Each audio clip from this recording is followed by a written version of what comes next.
Hello, good morning, good day, good afternoon, good evening, whoever and wherever you are, hello to you. Right off the back of the previous video, the sun is still in the sky, kind of. There's a magnificent sunset if the clouds will get out of the way, but it kind of does add to the effect, doesn't it? Beautiful, oh man. I'm still in keeping with the rule at the moment that I don't want to go up and down the country lanes, look at the frost on that car for example, and still on the houses. It's amazing. So I'm going to be heading my way back home, and unfortunately I've got to stick to the busier roads because they are safer.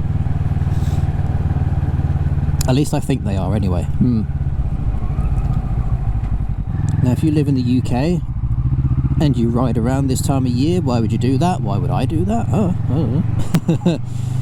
Oh, cracking, look at that. Then yeah, just be very aware of the salt, the grit that's on the roads. It's a pretty obvious thing when you think about it, but a top tip is whenever you do go out for a ride, make sure you let the bike cool off a bit first and then get to work scrubbing all that salt off your bits and bobs. That is a magnificent sunset.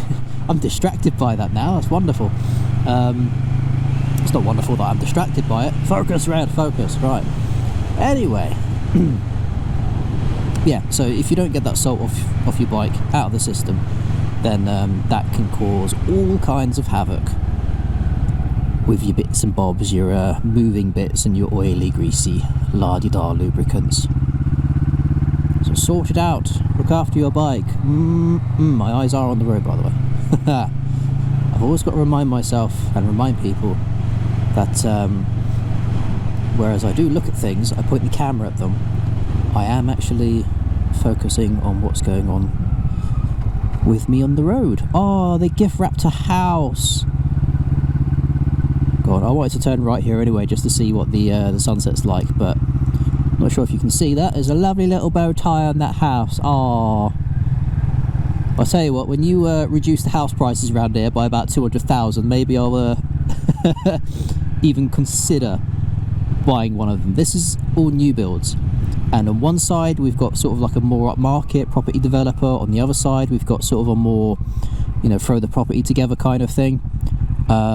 Yeah, I was actually outside the estate agents, and one of these properties will set you back £240,000. I'm hoping that's not just a flat, but it probably is.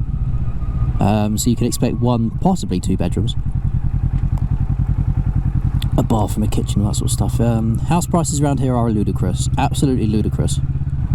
Just gonna come down this little quiet bit here and look at that. That is stunning, from your dark blue, light blue into your clouds, your slight tints of yellow into orange, and then the fiery kind of orange, and then the red just on the horizon over there. You can't see much of it because it's a GoPro. Why have I still got my indicator on?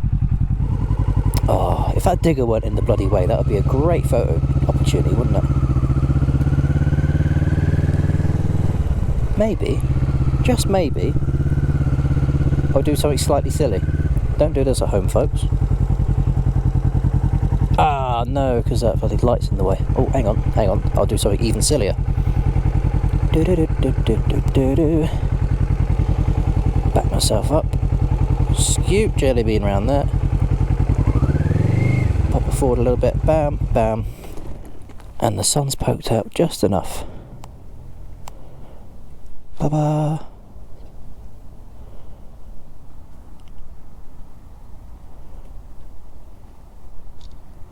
Yeah, if it wasn't so bloody cold and I'd managed my day a little bit better, this would be one of those times where I'd be up Dunstable Downs or something, bike on the grass, camera on the time lapse, just watching all the clouds gradually float away. Sun comes out like it has now, just sets the entire sky on fire. That is lovely. Anyway, right, artistic and pretentious Red aside, let's get moving again.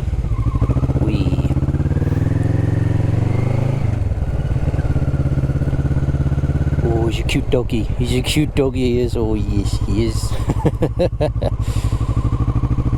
Lovely dog. Motorcycles, right. Motorcycles, we love them.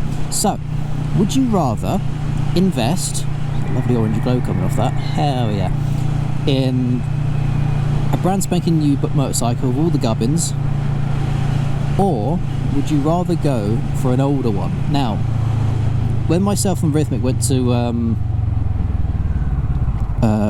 Watford a little while back, we saw they had a Royal Enfield motorcycle in there, and it was a fairly new one. I think it was about 5 or 6 grand, and I thought that is very reasonably priced for a motorcycle. It was a lovely bike, it had all the old features on it, kind of like the Triumph bobbers do these days, but they've obviously been brought up to market. They've been updated a little bit. There's just something about a classic bike, and I think there's a lot of people out there who can agree with this sentiment. I've been to a few little bike meets and shows, and it's always the classic bikes or the very customised ones which get all the attention. Of course they do, because they're different.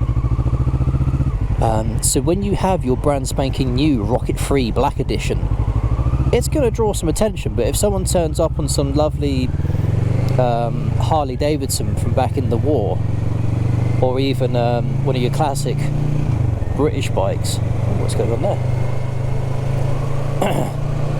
Like a very old Triumph or something like that, just people just crowd around it, and the eyes just, it's lovely to look at things which are retro, which are old or older, and just have more appreciation for it.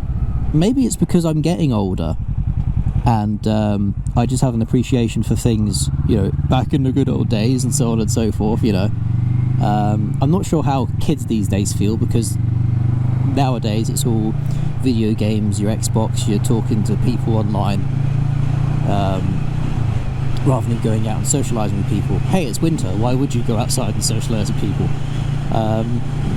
But yeah, it just, when they grow up, what's going to be retro for them? Because I found, especially in the video game market anyway, it's more restricting. And I suppose the same can be said of motorcycles to a certain regard. Like when the the newer Rocket Free editions came out, one of my friends who had the old Rocket Free said he wasn't entirely sold on the idea of buying a new one, because apparently a lot of the electronics and the bits and bobs, you la-di-dahs in there, they've got to plug in a computery do thing, and then they've got to put in some codes or see what's going on with the bike. So if you want to make any modifications to the vehicle, then you kind of have to find a workaround for it. And I thought that was a very interesting point to make, because anything that I want to do in my Jelly Bean, I can pretty much do that. If I want to throw a power commander in her, which I've yet to do, I think I need to do that, because the twitchy throttle does get the best of me at some points, but for the most part it's alright. It's the more technology that gets put into things, the more things are likely to become restrictive. Now, Rhythmic recently had his Triumph Sprint remapped, and for the most part, I think anyway, that it's done an absolutely great job. The bike, according to him, felt completely different. It was a lot more responsive, it was just faster. It was just like riding a different bike, apparently. And whereas I'm not one to go into the maps and change the fuel efficiency or this or the rate at which the engine works, I thought it was an interesting idea. And there is some wiggle room in there, but as we progress, that stuff can get taken away. And I suppose, rather than, I'm a bit old-fashioned in this realm, you see. Look at that beautiful sunset just reflecting off all these structures up here. It's tinkering in a different way. It's not a physical, mechanical tinkering, it's a technological one. It's one that you don't see, however it can completely change the behaviours of the bike. And I think as we start putting in like adaptive suspension and tyre pressures and all this kind of la-di-da, so on and so forth, who knows? I've actually seen some electric bikes which can change the rider's position as you ride, and I think that's a wonderfully strange idea. It's interesting, and I think If you are sort of dabbling in technology and you play around with things and you tinker a little bit with codes and such, then yeah, it could be interesting to modify your bike on a technological level as opposed to on the physical. If you want to change the suspension, you change the suspension out. But what if you could just put in a few different codes and it changes the way the suspension reacts anyway? Maybe that would give you a better ride. I definitely needed that on a bike that I test rode recently. Holy crap. I'll be releasing that video at some point. Hello, sir. Oh. Yeah, I love, speaking of technology on bikes and that sort of stuff, I love all the gadgets, the gizmos, everything that goes on with these. Like if I was to be a police officer, I'd simply say, hey, I want to be on a motorcycle. Screw driving a car. So being a police motorcycle, I didn't particularly want to put my camera, I didn't want to like come up next to him and have a chat with him and that sort of stuff, because no doubt he's got a duty, he's got places to be and that sort of thing. But I know there's a lot of technology which goes into those motorcycles, so I don't want to start leaning over and poking my camera in his face and going, oh, what's that, oh, you've got little lights on it as well, because that would be weird. But also at the same time, oh, that was sneaky, wasn't it? Did you check your mirrors before you did that? Yeah, I just think it makes sense to me not to get in the eyes of a police officer. A, because that can raise suspicion, but there's also, like I say, technology on those bikes which they probably don't want everyone to know about, which is understandable. So what I'm going to do is I'll leave the video there. Thank you very much for watching, as usual. Have yourselves a lovely weekend. Enjoy. I hope whatever you get up to or whatever weather comes your way, it's a good one. You can find ways to keep yourself occupied. And as always, ride safe if you are riding, and ta for now.